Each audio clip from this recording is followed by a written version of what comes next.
अमिताभ बच्चन से लेकर गोविंदा की फिल्मों तक में आपने कुल्ली के जीवन के संघर्ष को देखा होगा कि किस तरह से वह सारी दुनिया का बोझ उठाते हैं, मतलब अपने जीवन यापन करने के लिए यात्रियों का सामान उठाकर चंद पैसे कमाते हैं। जमाने के साथ साथ बहुत कुछ बदल गया है। नए जमाने में कई चीजें ईजाद होने से लोगों को सहूलियत मिली है, लेकिन वहीं उनसे लोगों के रोजगार पर भी असर पड़ा है। देहरादून में 1900 में शुरू हुए रेल के सफर में लोगों के लिए मददगार रहे हैं। कुल्ली लाल कपड़े पहने, बिल्ला लगाए और आपके बोझ को उठाकर कुछ पैसे कमाने वाले ये कुली बरसों बाद आज बेहद परेशान हैं।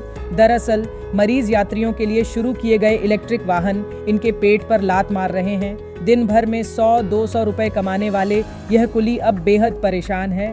मरीज और बुजुर्ग यात्रियों के लिए शुरू की जाने वाली इस गाड़ी का उपयोग अब सामान्य यात्री भी कर रहे हैं, जो अपना सामान रखकर चल पड़ते हैं और कुलियों को इससे परेशानी हो रही है क्योंकि उनके रोजगार पर इसका असर पड़ रहा है। इसी काम में सालों से लगे कुलियों को आजीविका चलाना मुश्किल हो गया है। कई बुजुर्ग बीमार कुलियों के लिए इलाज और पेट भरने के पैसे नहीं होते हैं। 300-400 रुपए प्रतिदिन कराना भी मुश्किल होता है। कभी तो बोनी भी नहीं हो पाती है।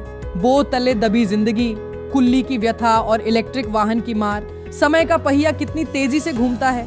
एक दौर था जब रेलवे स्टेशन पर लाल वर्दी में बोझ उठाने वाले ये मजबूत कंधे किसी भी यात्री के लिए सबसे बड़ी सहूलियत होते थे, लेकिन आज इस बदलते दौर में यही कुल्ली खुद एक अनदेखे और असहनीय बोझ तले दबे हैं।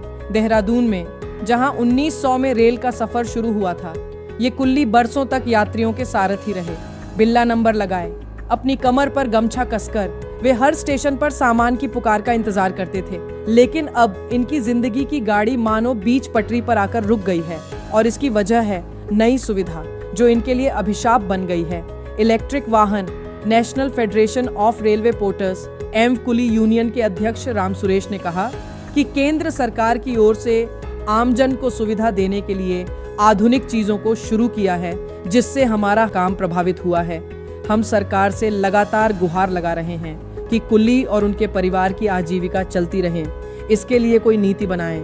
जिस तरह रेल मंत्री होने के दौरान लालू प्रसाद यादव ने कुलियों का समायोजन किया था, इस तरह कोई नीति बनाकर हमारा भी रेलवे में समायोजन किया जाए।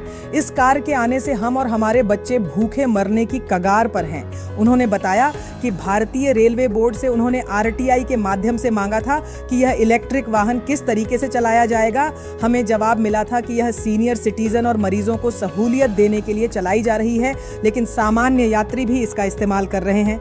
देश भर के 25,000 कुल्ली और देहरादून के 40 से 45 कुल्ली और उनके परिवार परेशान हैं, तो हम चाहते हैं सरकार हमारे लिए भी कोई नीति बनाए।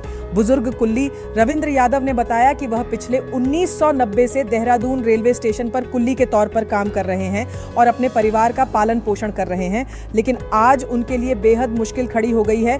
उन्होंने कहा कि आज हमारी बोनी भी नहीं हो पाती है साहब, कभी-कभी 100-200 रुपए भी नहीं कमा पाते। पहले दिन में 300-400 रुपए तो हो ही जाते थे।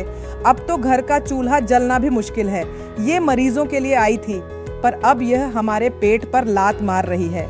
उनके झुर्रियों भरे चेहरे पर सालों की मेहनत की लकीरें हैं, पर अब उन लकीरों के साथ भविष्य की चिंता का एक नया डर जुड़ गया है। उनकी तरह उनके पेशे में कई कुल्ली ऐसे हैं जिनकी उम्र ढल चुकी है और शरीर बीमारियों का घर। सालों तक भारी भरकम सामान उठाने का नतीजा अब हड्डियों और जोड़ों के दर्द के रूप में सामने आता है। लेकिन जब दिन भर में बोनी भी नहीं होती तो इलाज करवाना तो दूर, 2 वक्त की रोटी का इंतजाम भी मुश्किल हो जाता है।